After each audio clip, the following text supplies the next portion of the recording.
This is one of the most visited holy places in the world, the jewel in Poland's crown, the Jasna Góra Monastery, known as the Hill of Light.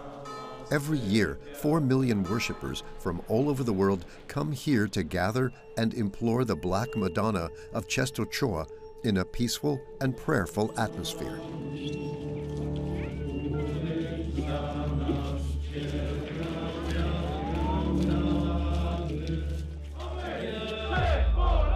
But when night falls,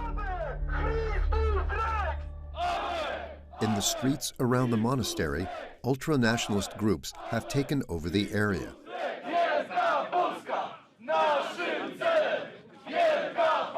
Standing together with flaming torches and dark clothing, 500 members of the all-Polish youth repeat far-right slogans. We are living through worrying times. The family is under attack. They try to convince us that a family can mean the marriage of 2 men. So let us all shout together now. The family is our nation's strength. 23-year-old Marcin is a prominent champion of all Polish youth, an organization who advocate for a vision of Poland which is white, Catholic, and openly homophobic. A practicing homosexual cannot be part of the all-Polish youth because the Catholic Church excludes homosexuals from the faith. It is a sin, and that is why we fight against LGBT. It is depraved. Every year at Pentecost, the all-Polish youth organize this rally at the Jasna Góra Monastery with the complicity of the religious authorities.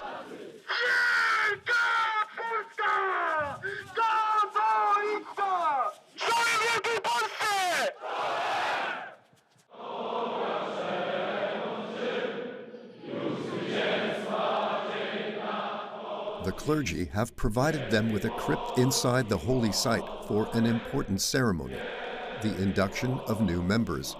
But before they join the group, they must first immerse themselves in its ideology. For instance, this book was written by Roman Dmowski, who is the father of Polish nationalism. There are a number of books, and candidates must take an exam to prove that they have read them. We consider ourselves to be the heirs to this national ideology.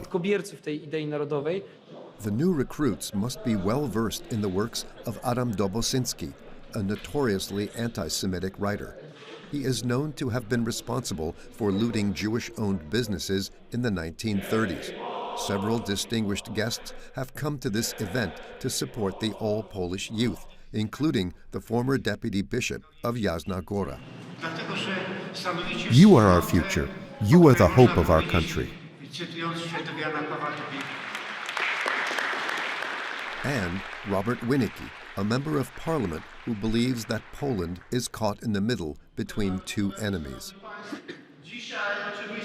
Today we must once again build up our state's military power because on the one hand there is a threat from Moscow and on the other a cultural threat from the West.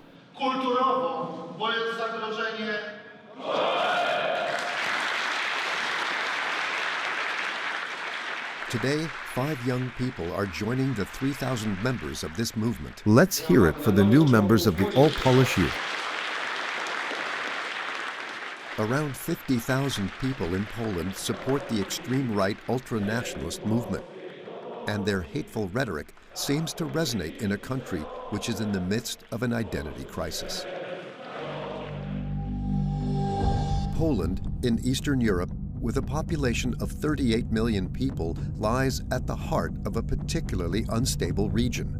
Poland shares a border with Ukraine and also a 190-kilometer border with Belarus, a country which is allied with Vladimir Putin. Faced with the threat from Russia, Poland is now the first line of defense for NATO. The country has even set itself the goal of doubling the size of its army to become Europe's leading army within 10 years. But while Poland has been praised for its decisive role in the war in Ukraine, it has also been criticized for its domestic policy since the Law and Justice Party came to power in 2015.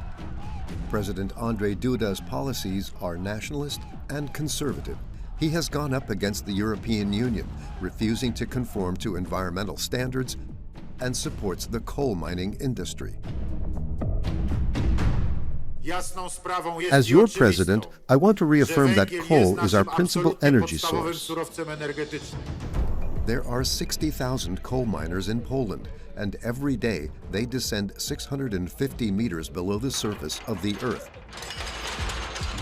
at risk to their lives.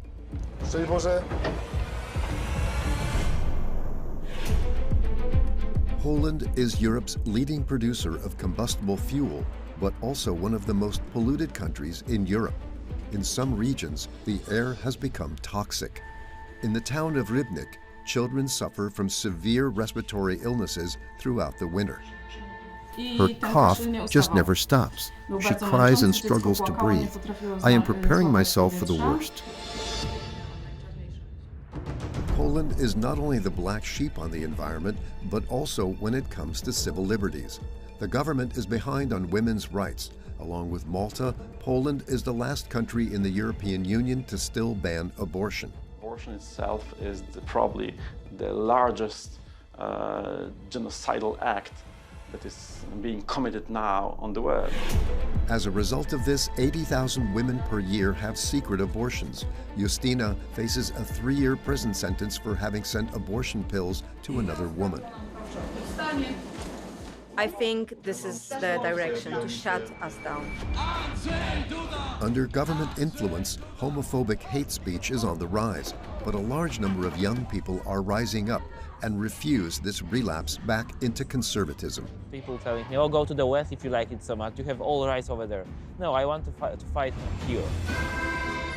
Poland is more divided than ever before, between those who defend traditional values and those who want Poland to modernize and look to the future.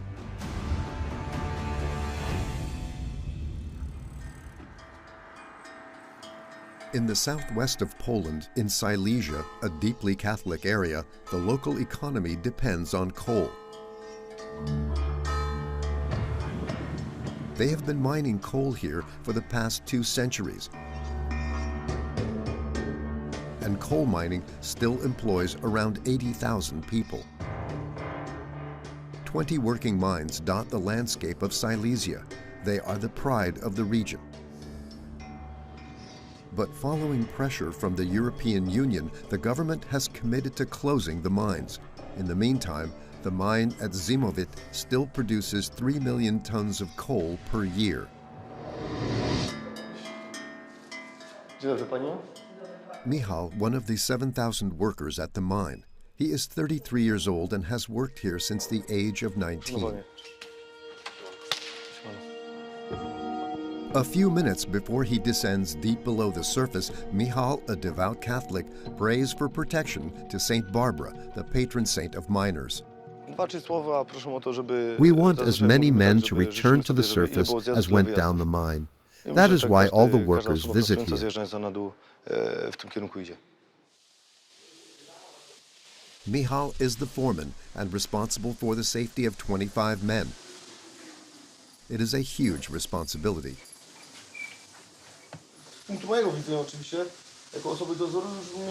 It is risky work. I take care of my men. I tell them what to do so that they work safely and efficiently. That's the main thing.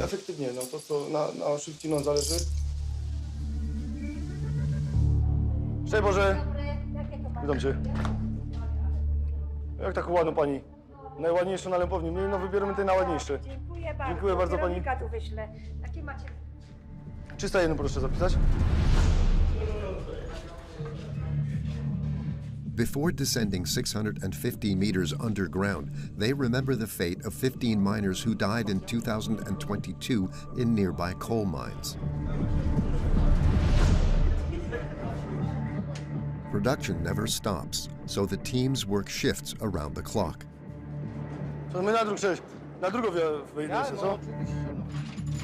For the next 8 hours, Michal will be deep in the bowels of the earth with no contact with the world above.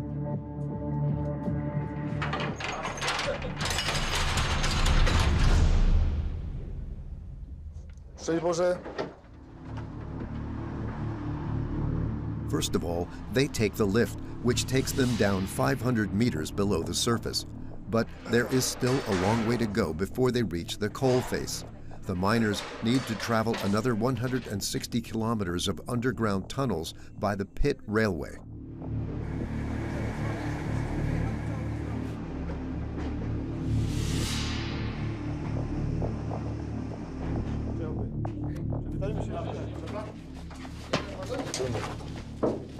He's the slimmest one among us. Just imagine if someone tried to get on board who wasn't slim. 4 of them squeeze into 1 square meter for a 45-minute journey. So to pass the time, they talk about their working conditions. We don't compare our conditions to the mine at Jastrzębska because the coal they produce is 3 times more expensive. We went there for a strike. Their union are really good. They are united. The mine's resources are depleted over time, so the miners dig ever deeper, explore ever further. Deep in these underground tunnels, they are highly vulnerable if there is an accident. The coal dust is highly flammable, and to cope with the dust, they use oxygen masks.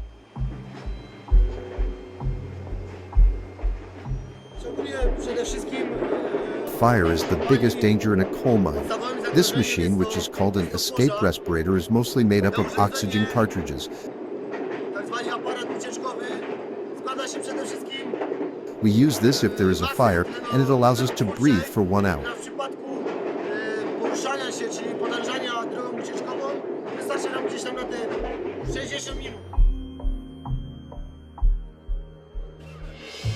Michal supervises the extraction of the coal, but he knows that his future is under threat. Following pressure from the European Union, Poland has committed to closing all of its mines by 2049, and Michal is angry about it. The coal miners who sacrifice their time and their health just to earn their living are just furious to be told this. It's a difficult job, and someone who knows nothing about it, someone in Brussels sitting at his desk in his tie, tells us, "Your Polish coal is no good."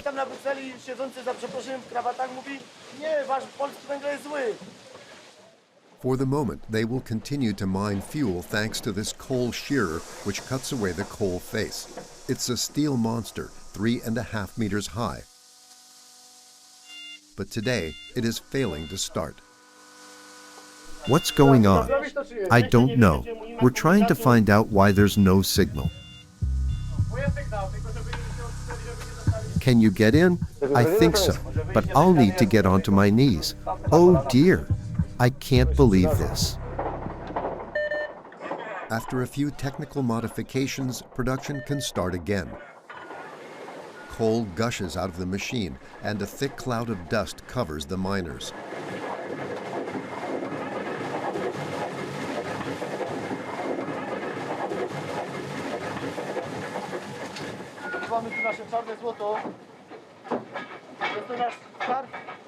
The coal that we are mining here, this is our black gold, our national treasure. It's a precious natural resource which gives us energy security. It means that the Polish people can sleep easy.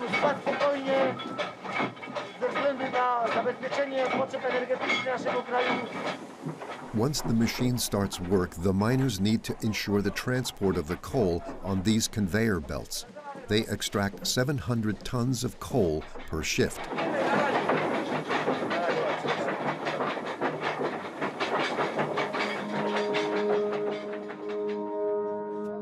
After more than 8 hours of hard work in the difficult, dusty, humid conditions, Michal can finally return to the surface. 10% of people in the town work at the mine like Michal. The foreman earns 1,700 euros per month, which is 3 times the minimum wage in Poland. The salary provides a comfortable lifestyle for him and his family. Michal has 2 young children, Leon and Bianca. His wife's parents have come over to share a traditional Silesian meal. Michał, zapraszam, posmakujesz jeszcze tej kapusty? Miners need meat. Górnicy It gives muszą them mieć energy. mięso, żeby mieć energię i siłę.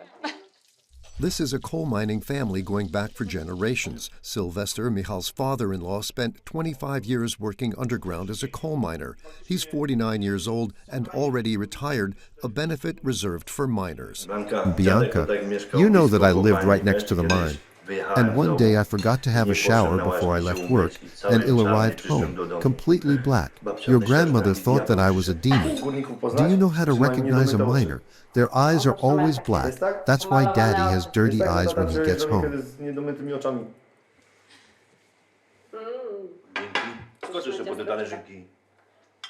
Sylvester keeps treasured memories in this photo album. He is a little nostalgic for this bygone era. You see, Grandpa is wearing a lamp on his head and mining clothes.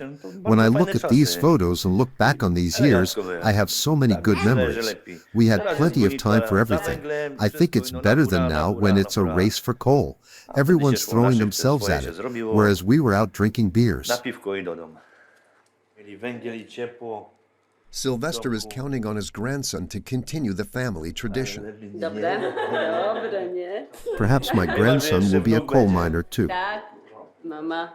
May St. Barbara protect all miners. She is their patron saint. The family are devout Catholics and they go to Mass every Sunday. 90% of Polish people are baptized, which is the highest rate anywhere in Europe. Under communism, which lasted from 1952 to 1989, Pope John Paul II and the priesthood played a decisive role as dissidents in the face of repression by the communist regime. So, for many Polish people, the Catholic Church is a source of national strength.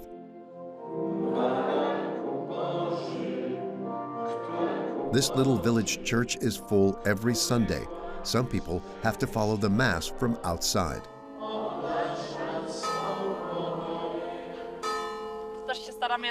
We go to church to pass on the tradition to our children, so that they get into the habit of going and of praying. Maybe that will help them sometimes. Bianca also prays every night before she goes to sleep, the angel prayer, and that helps you too, doesn't it, Bianca? Catholic values and traditions also include remembering the dead. Michal and his family pray for those who lost their lives in the mine, like Lucas. We knew each other because we played football together. We sometimes went for training weekends away.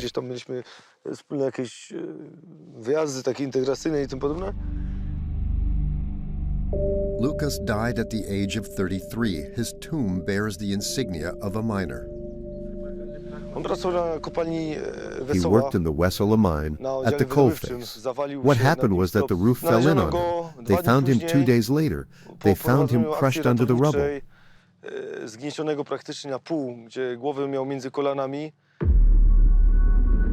Despite the risks of his profession, Michal wants his region's mining tradition to continue.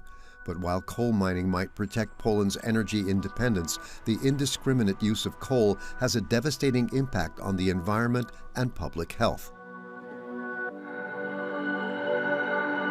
Poland suffers exceptionally high levels of pollution. Of the 50 most polluted towns in Europe, 22 of them are located in Poland. The city of Rybnik lies 40 kilometers from the Zimowit mine.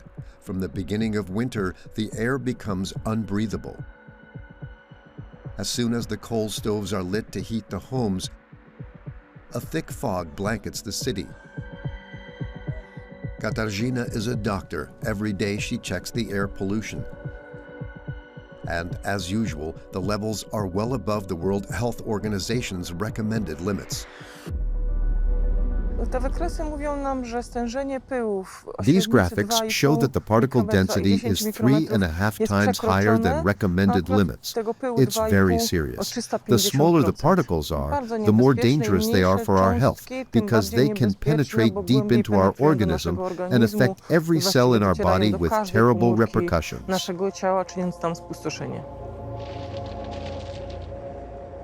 Katarzyna leads the pediatric medicine service at the hospital in Rybnik. Winter has just begun, and all 30 beds are occupied. Co się teraz dzieje? Wystraszona, chodźcie jeszcze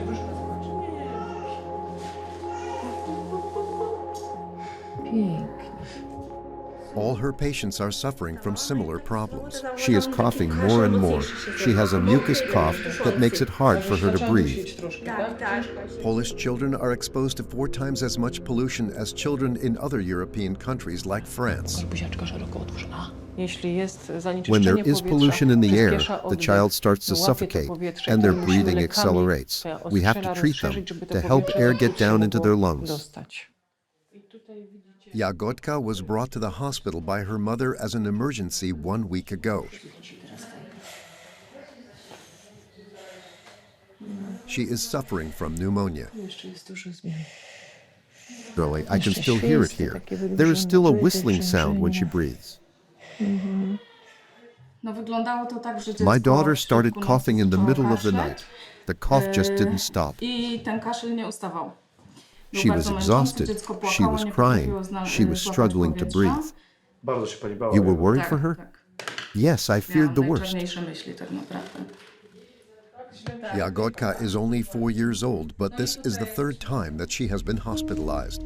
45,000 people a year die in Poland because of atmospheric pollution, twice the proportion that die in France, for example.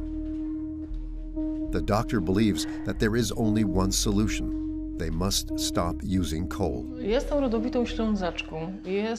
Now, I was born in Silesia, and I am proud to live and work here.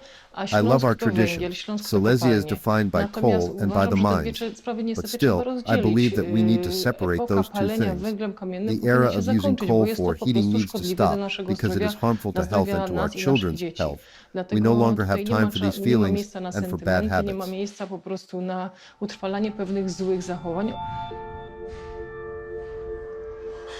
Fine particle pollution is mainly caused by domestic heating. The regional authorities have started to address the issue, albeit cautiously. They have banned the use of coal-fired stoves manufactured before 2007, which have no filter and are highly polluting. In Pszczyna, the city police are on the hunt. Today, Piotr and Wojciech are going to smoke out the illegal stoves. They test about a dozen every day based on tip-offs from local residents. When winter starts, the reports start flooding in. You know, people are starting to take care of the environment. They check what other people are burning. O środowisko, patrzą, kto pali.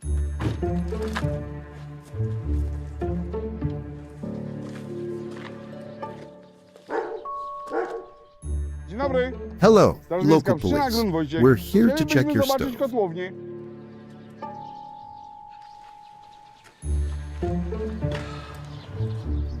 I don't think they want to cooperate with us.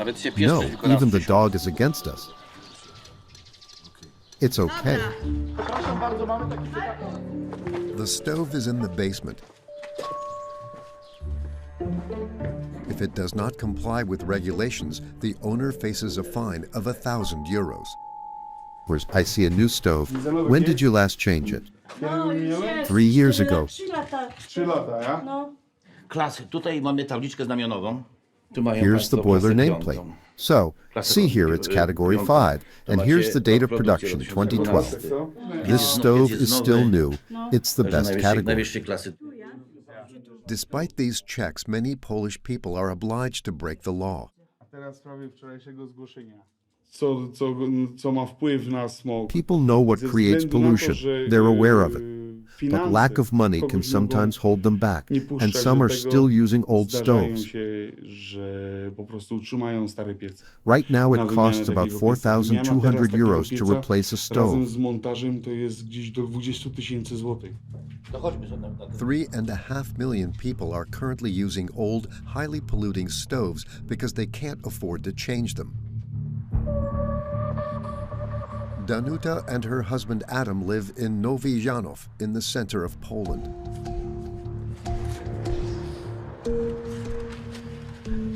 Może Krystianka zawoła, niech weźmie tego psa. They can see the coal-fired power station at Belchatów from their garden. It produces more pollution than any other power station in Europe.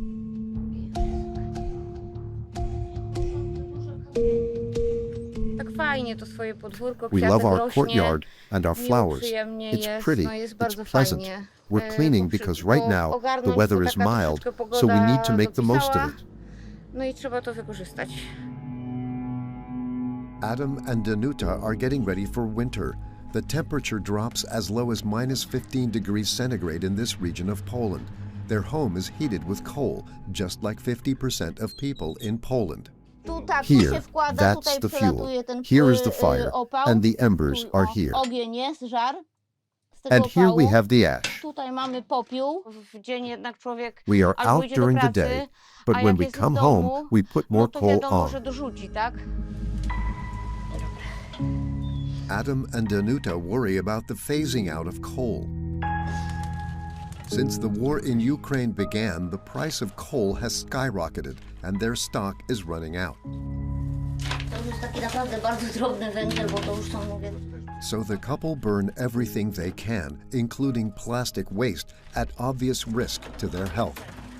I tyle, You know, tyle, there wie used to pan, be no było 70 mines in 70 coś, Poland. kopalni w Now there Polsce, are only a 17 zostało, left. o ile dobrze pamiętam, 17? No to People są have ludzie lost their pozbawione, jobs, and we have been pracy, deprived ludzie of heat. pozbawieni ciepła, tak? Adam is a retired truck driver and Danuta doesn't work. So, to save money, they keep a few winter provisions in a very well hidden spot. Peppers, beets, cucumbers, beans, papryka gherkins. z buraczkami, buraczki, ogórki, fasolka. These are the mushrooms that we pickled this year. Tegoroczne. We add them to our lunches. I We eat them with potatoes. wykorzystujemy je do obiadu, do ziemniaków. Poland plans to end its dependence on coal and comply with European Union environmental regulations.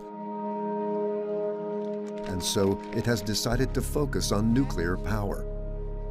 However, the first nuclear power plant will not be operational until 2033.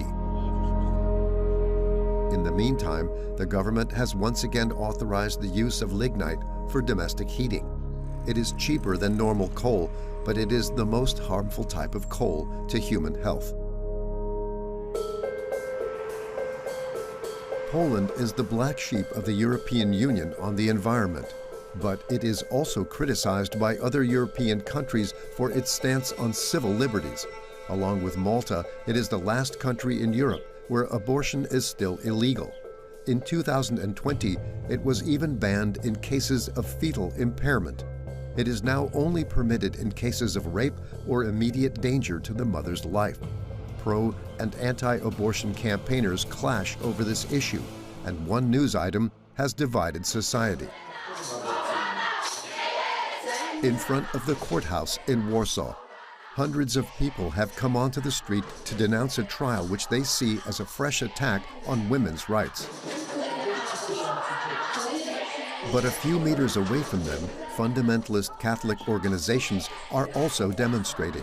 Photos of bloody fetuses, anti-abortion slogans, their goal is to be just as visible as the opposing camp.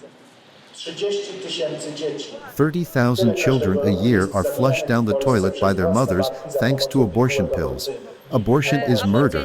It's a particularly cruel form of homicide, and we demand the same punishment as for infanticide. This is a high-profile trial. Justina Widrinska, a mother of 3 children aged 48, is facing a 3-year prison sentence for having helped a woman who wanted an abortion. Justina is a pro-abortion militant. A few months ago, she was put in touch with a desperate young woman who wanted to end her pregnancy. Justina sent her abortion pills through the post. It was totally stranger person for me. I just have heard a story that she's living with abusive partner, with the violence. I knew exactly what she was going through because it was also my own experience. So I put this very small envelope inside the box and closed it and went home. 2 days later, the woman's husband called the police, who traced the pills back to Justina. Her apartment was searched and a prosecution was launched against her. You cannot imagine what sending abortion pills can go like in 3 years in jail. Justina has been fighting for the legalization of abortion in Poland for 15 years. She is at the premises of her association Abortion Dream Team with her friends Natalia and Kinga. Every day, they receive around 40 calls from women asking for their help.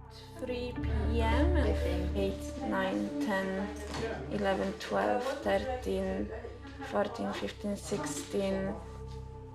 Cześć, chodź. Today, her lawyer has come over for a final review of her case before the trial. Ready for the trial of your life? Yes, I am. The abortion case, the case of the century. Above all, it is Justina's activism that is being put on trial.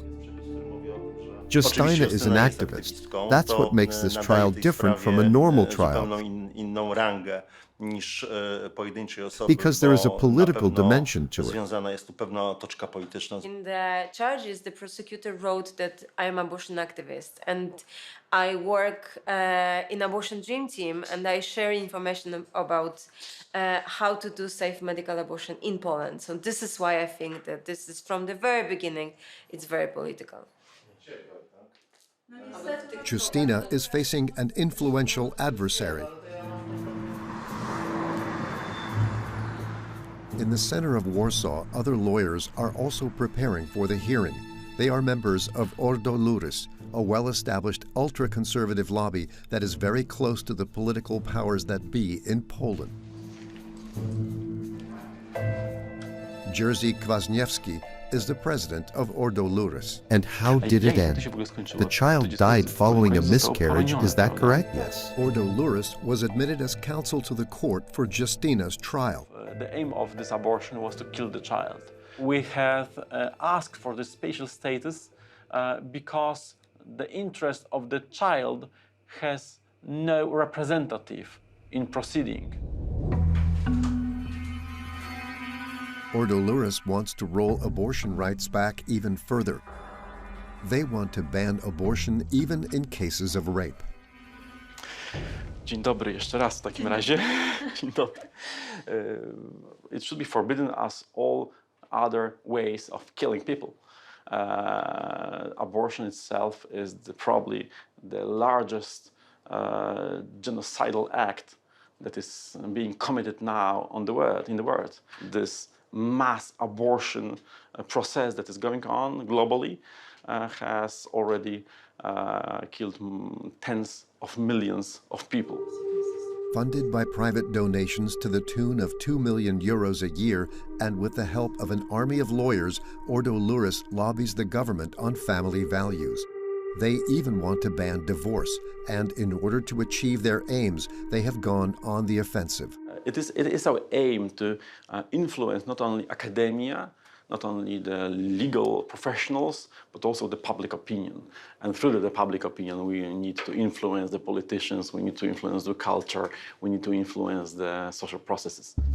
Ordo Juris's methods are effective. Its members have risen to the highest levels in the state.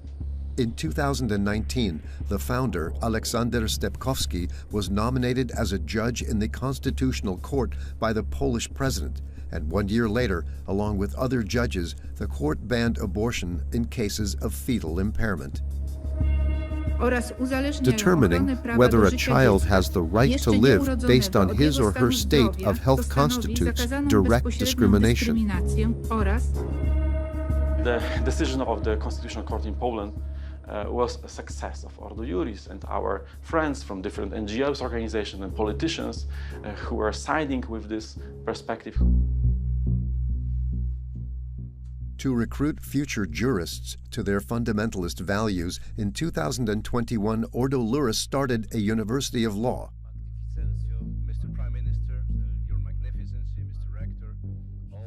The Europe of the third millennium will either be Christian or will not be at all. That's why we're creating Collegium Intermarium. As an advisor to the court, Jerzy Kwasniewski wants to use Justina's trial to promote his ideas.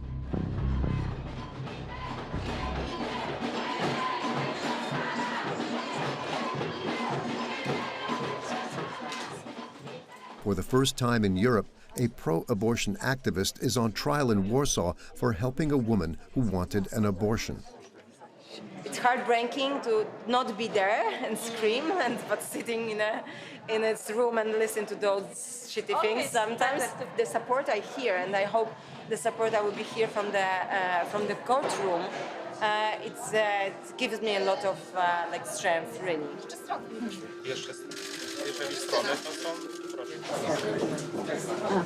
Ladies and gentlemen, you may enter. Good morning, ladies and gentlemen.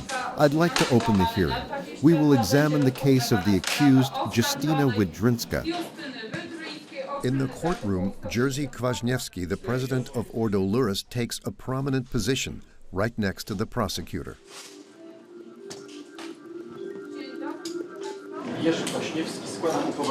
I'm handing you my power of attorney, Your Honor. I represent myself. Here is the authorization. Justina has to answer the judge's questions. Will the accused please stand up? Have you been in direct contact with the person to whom these pills were sent? No. No contact. No, I had no contact. But within a quarter of an hour, there is a dramatic turn of events. Madam Judge, due to the absence of witnesses, I request that the hearing be postponed or halted. The trial is postponed. The man who filed the complaint against Justina, the husband of the woman who took the abortion pill, has not come to the hearing. I am closing the hearing for today. Thank you, ladies and gentlemen. Justina will face another trial in 3 months.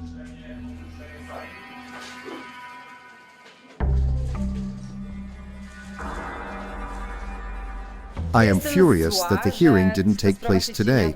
It's a waste of time, because right now I could be answering the phone and supporting people who need my help, but I had to come here. This is the second time that the witness has failed to come forward and the trial has been adjourned. Every time I have to come here, it costs me more. I think this is the direction, to shut us down, to close our mouth. To not support people because of the fear we should feel. I not feel any fear because of this. I know what I'm doing, and I know that this is the right what I should do. Outside the courthouse, Justina has to face another ordeal. The anti-abortion activists don't hesitate to use shock tactics to undermine her.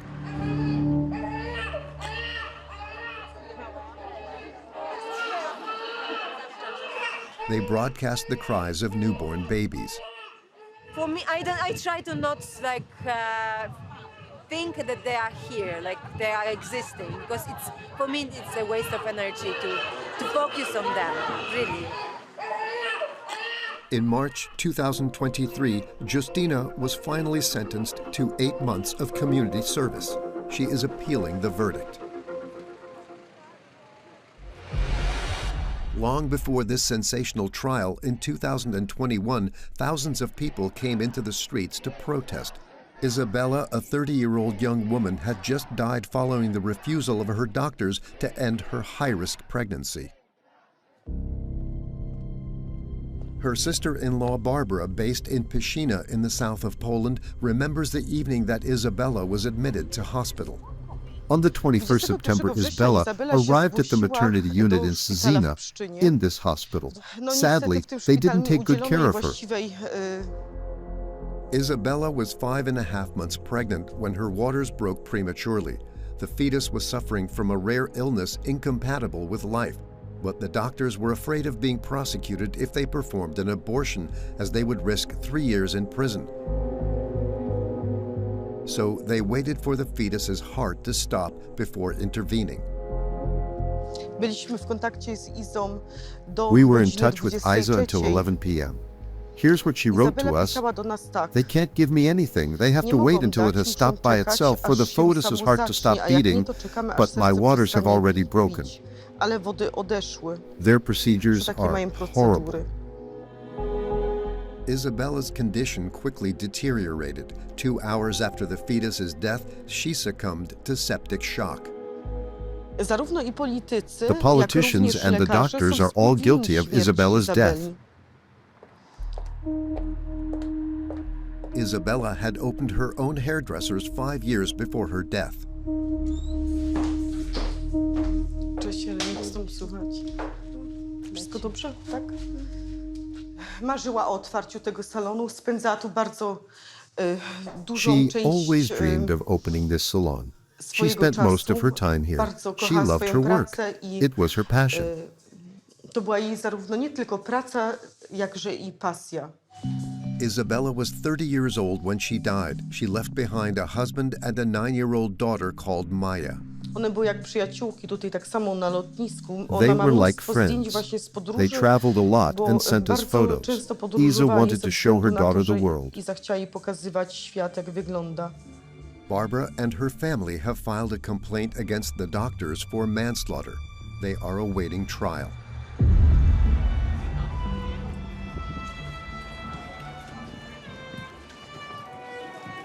Civil liberties have been under threat since the Law and Justice Party came to power in 2015. 70% turnout. It's huge. Thank you to everyone. Poland's leader Andrzej Duda wants to promote his ultra-conservative vision everywhere, even in schools.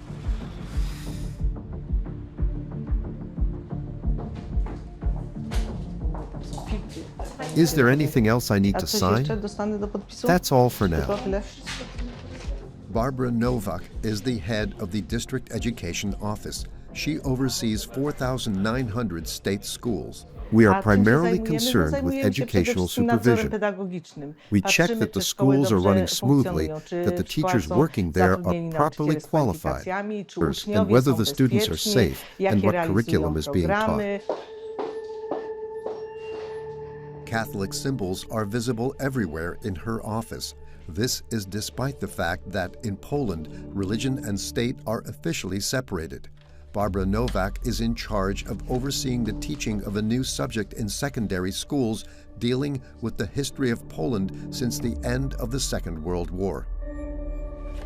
So here's the textbook for history at present.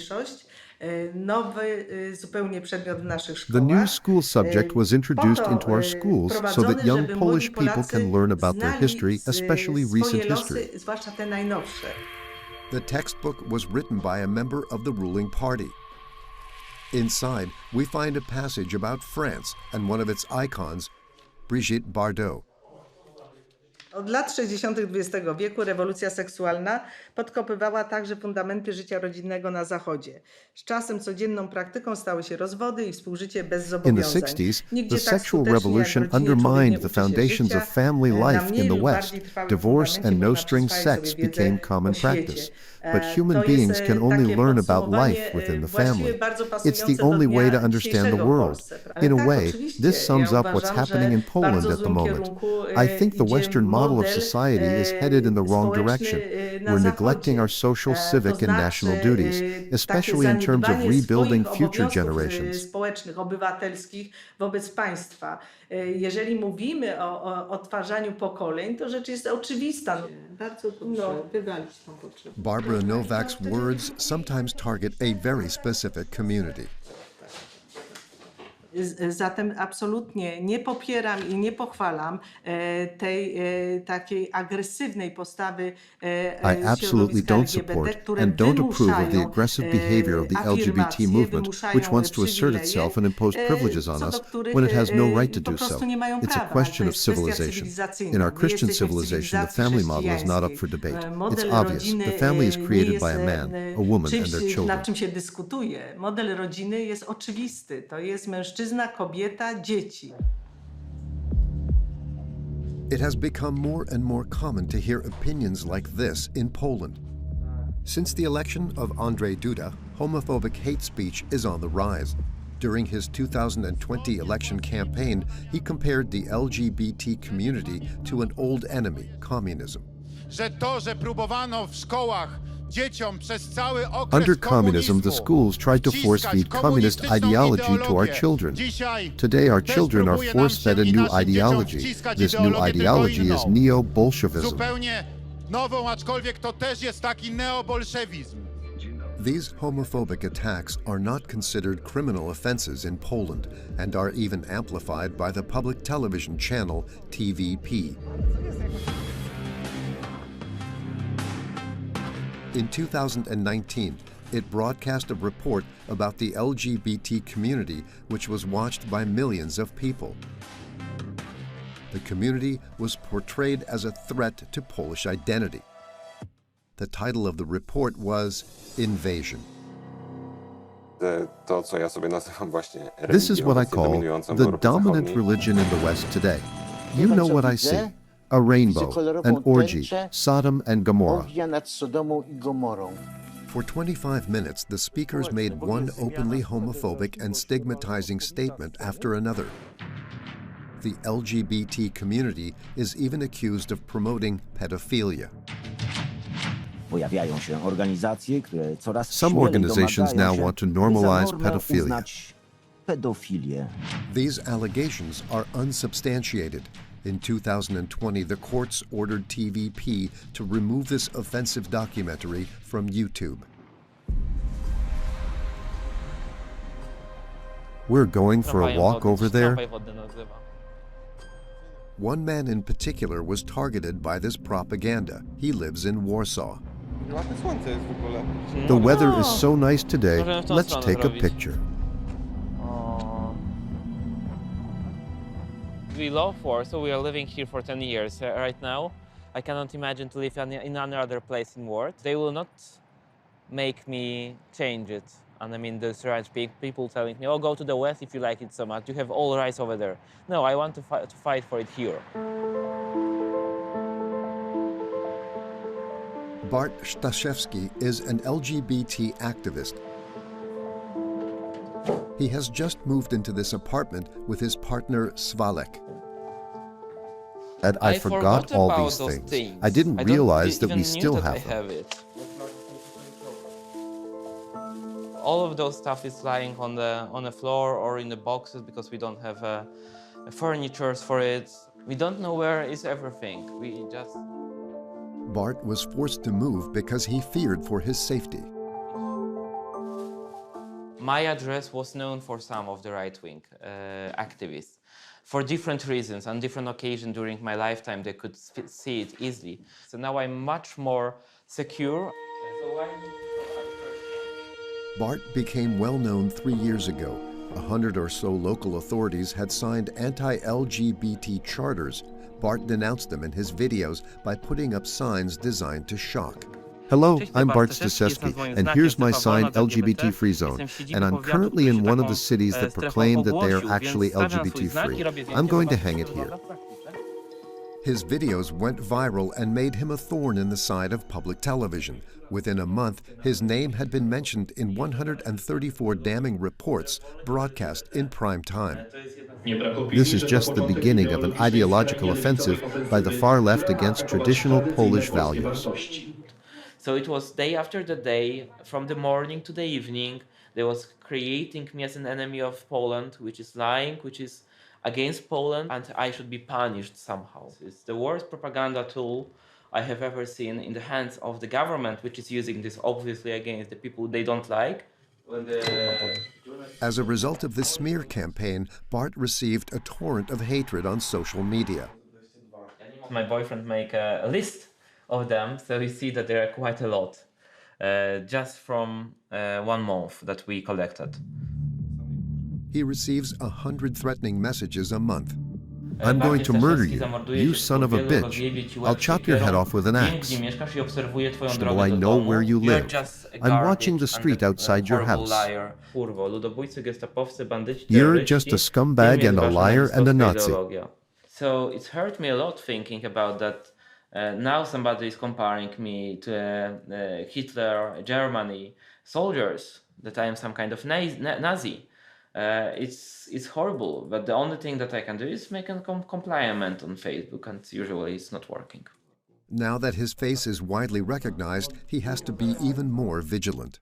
It's quite dangerous. We feel somebody could recognize him and it would be different reaction, not positive. For many Polish people, this decline in women's rights and LGBT rights is not just due to the government. They also blame the influence of the Catholic Church. The institution is controversial due to its stand against abortion, and religious practice is declining. In 2001, 50% of Polish people attended Sunday Mass. Today, the number is closer to 28%, especially in large cities. Krakow, for example, has a population of 800,000. Paula is the mother of a little girl, Maya.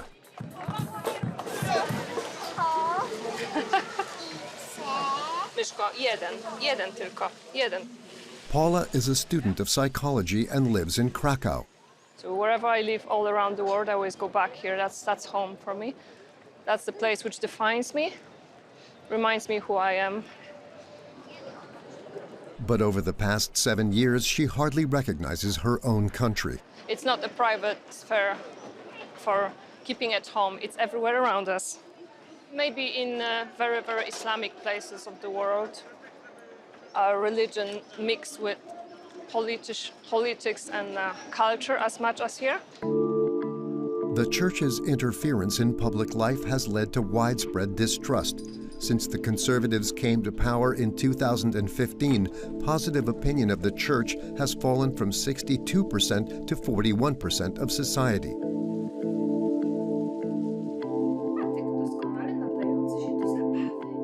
Maya was not baptized, unlike Paula, who is still part of the church, but not for long, because in a few hours, Paula will be an apostate, the definitive annulment of her baptism.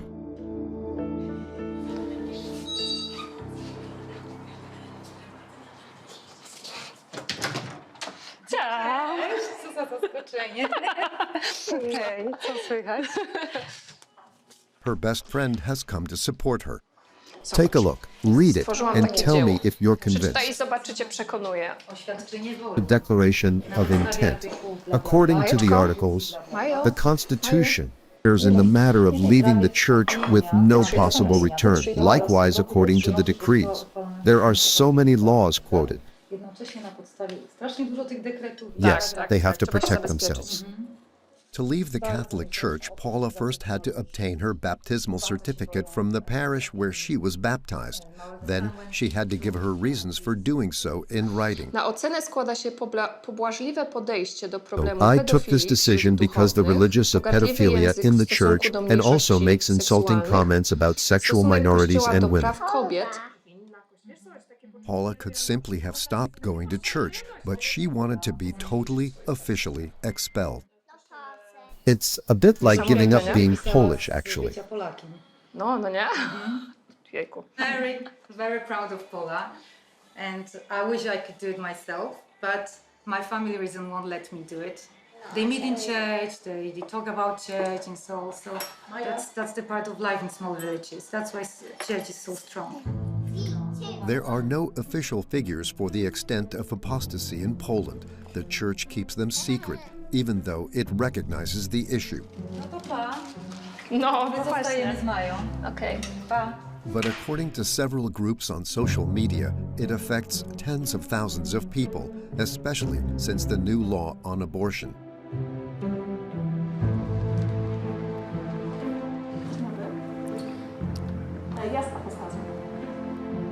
Paula has to justify herself to the priest for half an hour.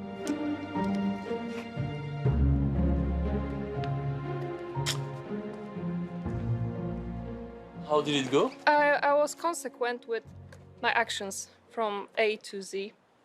I wanted to leave, and finally I left, so I feel relieved. This document confirming her official departure from the church is signed by her parish priest. Here's everything that she is now forbidden to do. Which is stating that I won't be able to work for the church. I won't be able to be a part of any kind of associations and organizations connected with the church, and I won't have a Catholic funeral. More and more Polish people like Paula are opposed to the church and the government's conservatism. According to recent polling, the Law and Justice Party could even lose its majority at the next elections in 2023.